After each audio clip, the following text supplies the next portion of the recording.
दूसरे दिन ब्राह्म मुहूर्त में निद्रा त्याग कर मुनि विश्वामित्र तृणशय्याओं पर विश्राम करते हुए राम और लक्ष्मण के पास जाकर बोले, हे राम और लक्ष्मण, जागो, रात्रि समाप्त हो गई है। कुछ ही काल में प्राची में भगवान भुवन भास्कर उदित होने वाले हैं।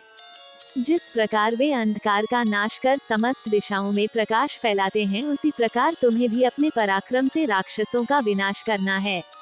नित्य कर्म से निवृत्त हो, संध्या उपासना करो, अग्निहोत्रादि से देवताओं को प्रसन्न करो, आलस्य को त्यागो और शीघ्र उठ जाओ, क्योंकि अब सोने का समय नहीं है। गुरु की आज्ञा प्राप्त होते ही दोनों भाइयों ने शय्या त्याग दिया और नित्य कर्म एवं स्नान ध्यान आदि से निवृत्त होकर मुनिवा के साथ गंगा तट की ओर चल दिए। वे गंगा और सरयू के संगम, जहाँ पर ऋषि मुनियों तथा तपस्वियों के शांत व सुंदर आश्रम बने हुए थे, पर पहुँचे। एक अत्यधिक सुंदर आश्रम को देखकर रामचंद्र ने गुरु विश्वामित्र से पूछा, हे गुरुवर, ये परम रमणीक आश्रम किन महर्षि का निवास स्थान है? राम के प्रश्न के उत्तर में ऋषि विश्वामित्र ने बताया, हे राम, यह एक विशेष आश्रम है। पूर्व काल में कैलाशपति महादेव ने यहाँ घोर तपस्या की थी। संपूर्ण विश्व उनकी तपस्या को देखकर विचलित हो उठा था।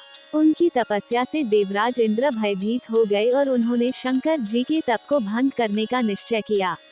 इस कार्य के लिए उन्होंने कामदेव को नियुक्त कर दिया। भगवान शिव पर कामदेव ने एक के बाद एक कई बाण छोड़े, जिससे उनकी तपस्या में बाधा पड़ी। क्रुद्ध होकर महादेव ने अपना तीसरा नेत्र खोल दिया। उस तीसरे नेत्र की तेजोमय ज्वाला से जलकर कामदेव भस्म हो गए। देवता होने के कारण कामदेव की मृत्यु नहीं हुई, केवल शरीर ही नष्ट हुआ। इस प्रकार अंग नष्ट हो जाने के कारण उसका नाम अनंग हो गया और इस स्थान का नाम अंगदेश पड़ गया। ये भगवान शिव का आश्रम है, किंतु भगवान शिव के द्वारा यहाँ पर कामदेव को भस्म कर देने के कारण इसे कामदेव का आश्रम भी कहते हैं।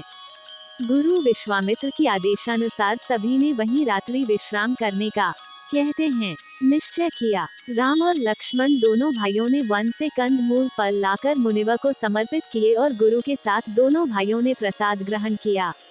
तत्पश्चात स्नान, संध्या उपासना आदि से निवृत्त होकर राम और लक्ष्मण गुरु विश्वामित्र से अनेक प्रकार की कथाएं तथा धार्मिक प्रवचन सुनते रहे।